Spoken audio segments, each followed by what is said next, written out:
At least they'll hear me go, ow. Kicking council members is Judy's job. Okay.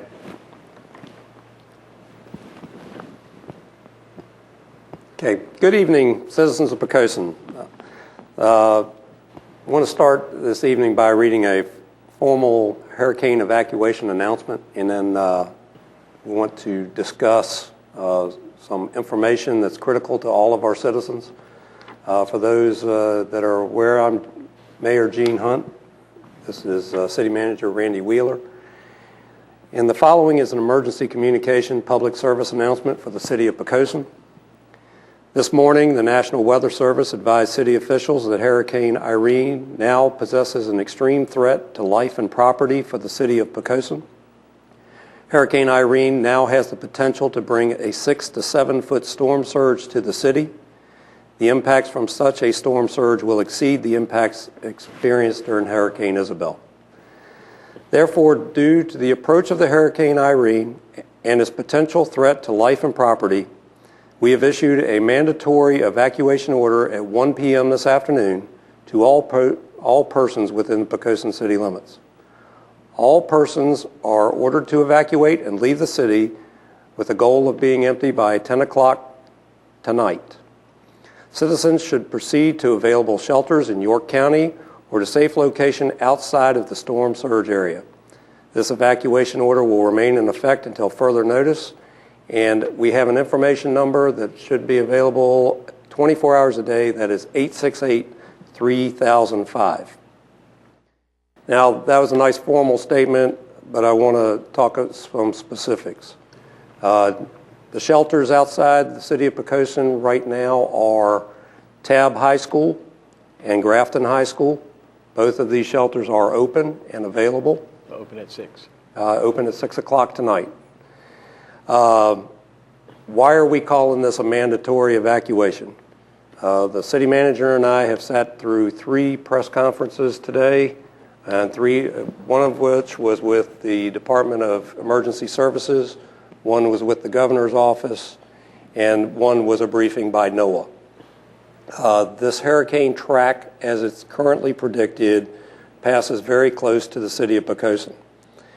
This storm, we have been asked to model this storm and our approach to it as similar to a Hurricane Isabel. We expect high water, but we should make mention that any track change to the storm, we can only get better. But what we cannot do is guarantee the citizens of Poquoson that we can get to you. The second thing that makes this mandatory is that we expect a longer duration of tropical storm force winds all day Saturday, coupled with 6 to 12 inches of rain, which means a lot of downed trees, power lines, and a lot of expected power outages. I'll tell you that Poquoson has been through similar storms. We'll do our best to protect life and property in that order. But what we cannot do is guarantee our citizens that we can get to it. So it is our recommendation and our mandatory recommendation that you seek shelter outside the City of Poquoson and feel and know that we will watch your property and we will control access to the city to the best of our ability. Additionally, we will allow folks to come back as soon as possible after the storm, and you will be able to get back in very quickly to assess your own properties and the like. We've had lots of rumors that have grown out of this announcement today. We know that it's been very different with police cars driving through neighborhoods announcing a mandatory evacuation. We know that it's extremely disconcerting to folks, and we're also here to address some of the rumors that may have grown out of that and give you some of the facts that you can expect. So Randy, if you could let folks know what we are set up to do. Good evening again. As we sit here today, we are less than 24 hours away from the arrival of the most significant portions of this storm. We expect the winds to begin at tropical force level tomorrow morning. potentially early tomorrow morning. One of the things that the mayor talked about was our concern that the wind would, through knocking down trees and power lines, complicate our emergency services efforts. That's absolutely true. Coupled with those winds, we've been told to expect tomorrow evening and into the early hours of Sunday potentially hurricane force winds. That has the potential to damage trees again in buildings, and we're very, very concerned about that. So that, coupled with the storm surge and the anticipated 6 to 12 inches of rain, we've also been told to expect during the event, taken together, led us to the decision today to change the voluntary evacuation order from yesterday to a mandatory order. We are very concerned about people's safety. We are concerned that during the height of the event that we will have impaired ability or no ability to react to citizen needs for service. We're very concerned about that, and that's why we've asked you through this mandatory declaration to evacuate outside the city to higher ground. Again, the winds are going to be exceptional. The flooding will potentially be severe as well.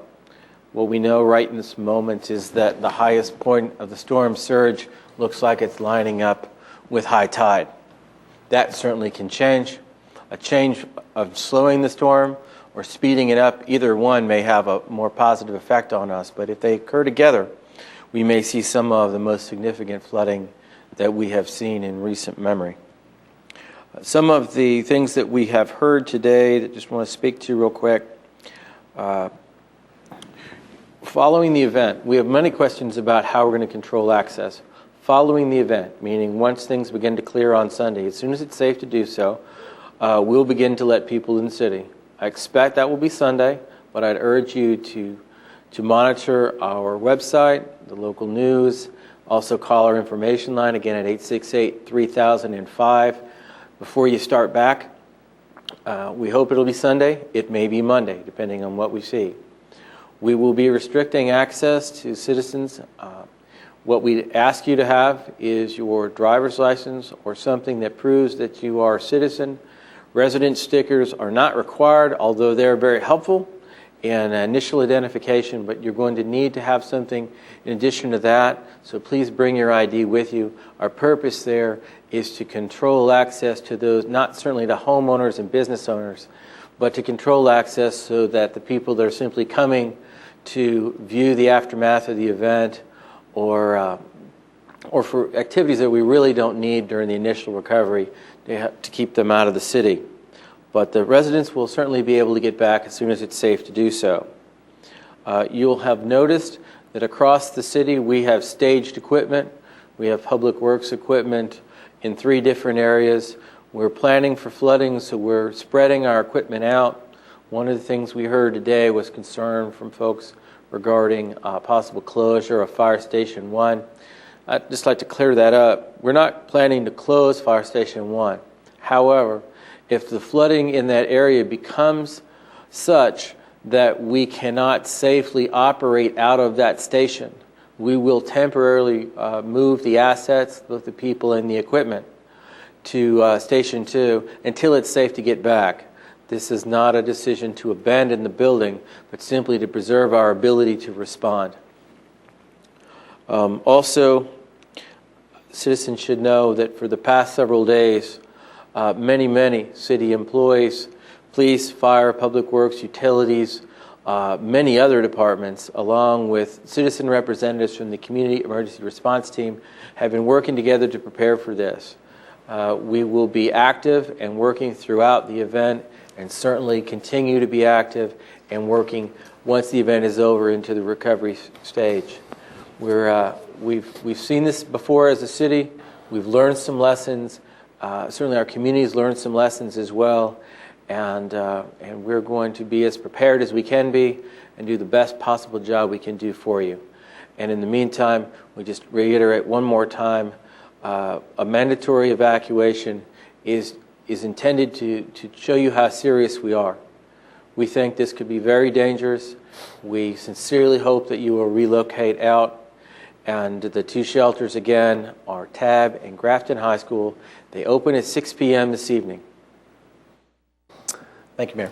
Okay. And again, to the citizens, first I want to thank you for your cooperation. Everybody in the city to date has been very helpful. I support what Randy and the whole city staff have done in preparation for the storm, both in preparation before it arrives, but as well in preparation for after it departs. I will tell you that we have a good plan, but the risk is real by the current forecast. We will hope as a city that the forecast changes, that the storm wobbles, and that we've gone through a tremendous exercise. But the reality is that right now, that is not the case. And the storm will pass in very close proximity to us, causing, again, extremely high storm surge and extremely long duration tropical storm force winds. A little bit worse situation than what we anticipated earlier in the week. So be safe. Know that your city is going to watch over our city and all of your belongings, and that we are going to prioritize life and then property. And we will see you on the cusp of this no later than Monday. Thanks. Thank you. Be safe.